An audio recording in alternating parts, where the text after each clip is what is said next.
What if I told you that players can't play Fortnite in the MLB, or that they can't like Instagram pictures during games? These are the dumbest rules in the MLB. Getting right into it, this rule is a real head scratcher. Apparently, pitchers can't pitch if they have tattoos. Yep, this dude Justin Miller learned this the hard way, and anyone who knows this guy knows the former Toronto Blue Jays pitcher is practically a walking canvas. This is a dude once tatted "I love Billy Coke" on his back just to win a $1,500 bet with Billy Coke. But this weirdly placed tattoo wasn't even the actual problem. The issue happened way back in 2004, when Justin Miller had a little run-in with the league after they told him he had to rock long sleeves because a team he faced in practice complained that his tattoos were messing with their game.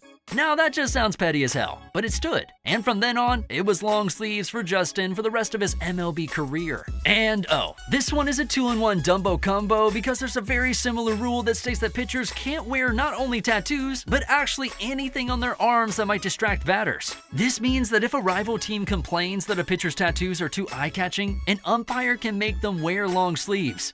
Yep, you heard it right. And that's far from the first time a pitcher is getting in trouble for some stupid rule. Like this other rule that states that pitchers had to declare which arm they were going to throw with for the entire at-bat. But this MLB rule didn't just appear out of thin air, no. It had to do with Pat Venditti's very first pro game, where he faced a switch hitter. A few weeks after the game, the MLB made pitchers pick one arm and stick with it unless they got injured, meaning the end of the arm-swapping madness. Now, if you're wondering why, here's a bit of context to simplify things. In the ancient days of baseball, pitchers had just two choices, left or right. It was really that simple. But then came former Oakland Athletics, Toronto Blue Jays, Seattle Mariners, Los Angeles Dodgers, San Francisco Giants, and Miami Marlins pitcher Pat Venditti, who had a pretty mean swing with both hands. He definitely wasn't the best around, but both his arms were as good as they came. With his right arm, he could sling the ball at 85 miles per hour and still throw 83 miles per hour with his left hand. Well, damn. During his very first pro game, the batter stepped up to bat righty, so Venditti went righty. Then the batter decided to bat left-handed, and Venditti switched again. Finally, the umpires had to step in and tell the batter to go right. Fast forward to a few weeks later, no more switching mid-pitch. But even then, it didn't stop the confusion. Players like Adrian Beltre got creative and put their helmets on the wrong way to trick Venditti. And believe it or not, MLB didn't have any problems with this. And that's not even one of the wacky bans in the athletic community. You won't believe it, but some MLB teams actually banned Fortnite. Ridiculous, but sometimes the MLB isn't all that unreasonable. They had a pretty good reason this time. Well, back in 2018, Fortnite was all the rage, and it had baseball players hooked. But then the Boston Red Sox took their love for Fortnite to a whole new level. In 2019, the Red Sox's performance took a nosedive, and the MLB chalked it up to the fact that they had a team obsession with Fortnite. Next thing, reports are everywhere saying that the Boston Red Sox had banned Fortnite, or rather, it was no longer part of the clubhouse entertainment. Even the Philadelphia Phillies had Carlos Santana walking into the clubhouse and smashing a TV just because his teammates were playing Fortnite in the middle of a game. So the management of these teams had to take some action, and boy, it wasn't fun. In Toronto, the Blue Jays implemented a gaming curfew that stopped players from gaming just a few hours before a match. They wanted everyone to focus on the game at hand. And down in Texas, they took things a step further and put a policy in place that banned all games during working hours.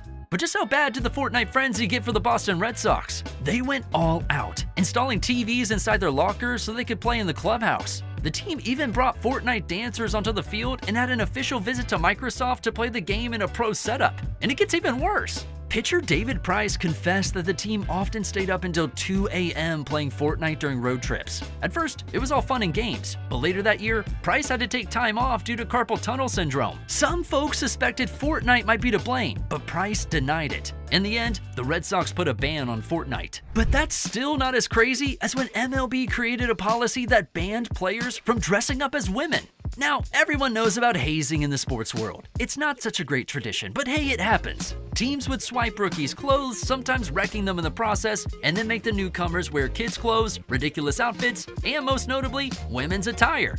Not gonna lie, it got quite weird. Dressing up as a woman was a pretty typical form of hazing in the MLB. For decades, veterans have been pranking rookies, and in 2016, they took it too far. There was one particular incident from 2004 that stands out. A man randomly shot into the Cleveland Indians team bus and hit Kyle Denny in the leg while he was dressed as a cheerleader. Thankfully, Denny was alright because the thick cheerleader boots he had to wear for hazing actually cushioned the impact of the bullet. He ended up with just a flesh wound. So in 2016, the MLB introduced a new policy that not only banned players from dressing as women, but also from wearing any costume that could be deemed offensive. Now, this next rule might not change the game much, but it sure adds some interesting action on the field. In the MLB rulebook, they're strict about not messing with the ball using any part of your uniform, be it your hat or glove. This rule came about to stop fielders from trying to swat a ball in the air or rolling past them with their hat or glove. Plus, you can't pull off any fancy catches with your clothes or jerseys. If a fielder takes off their glove and hurls it at the ball, that's an instant triple. Not something you see every day, but it happens.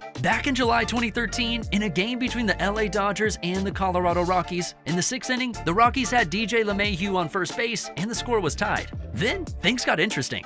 Josh Rutledge attempted a bunt that rolled between the pitcher's mound and first base. Clayton Kershaw, the Dodgers pitcher, decided to toss his glove at the ball. Lucky for the Dodgers, the glove missed the ball completely. The punishment for breaking this rule is pretty steep. The batter and all the base runners get a gift of 3 bases. So if a batter smacks a ball over an infielder's head and that infielder tosses their glove and makes contact with the ball, it's a triple for the batter. There's a loophole to this rule though. The glove or hat actually has to touch the ball for the penalty to stick. If Clayton Kershaw's glove had touched the ball, Rutledge would have gone to third base and LeMahieu might have scored from first. That was definitely a close call. You know how the Red Sox banned Fortnite? Well, it wasn't a league-wide ban. And that's because in the MLB, teams can set their own quirky, sometimes downright silly rules. Let's dive into some of these peculiar team-specific rules, starting with the Boston Red Sox.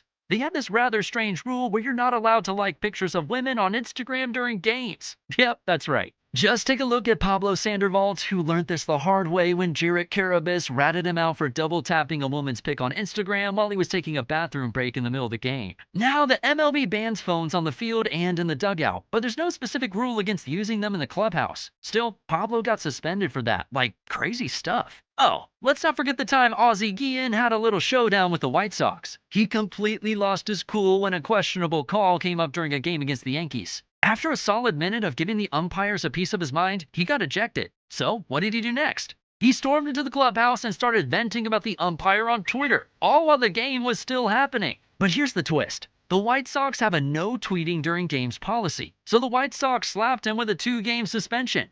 The Marlins have this weird rule that says no bat boys are allowed to attempt the milk challenge in the clubhouse before a game. The big question is, why? Well, it all goes back to pitcher Brad Penny, who once dared a bat boy to guzzle a whole gallon of milk within an hour, promising $500 if he could do it without puking. Sadly, the bat boy didn't win the challenge and left behind a messy clubhouse because he couldn't keep all that milk down. The Marlins didn't take kindly to this milk spill shenanigan, suspending the bat boy for 6 games. Imagine being suspended for drinking milk.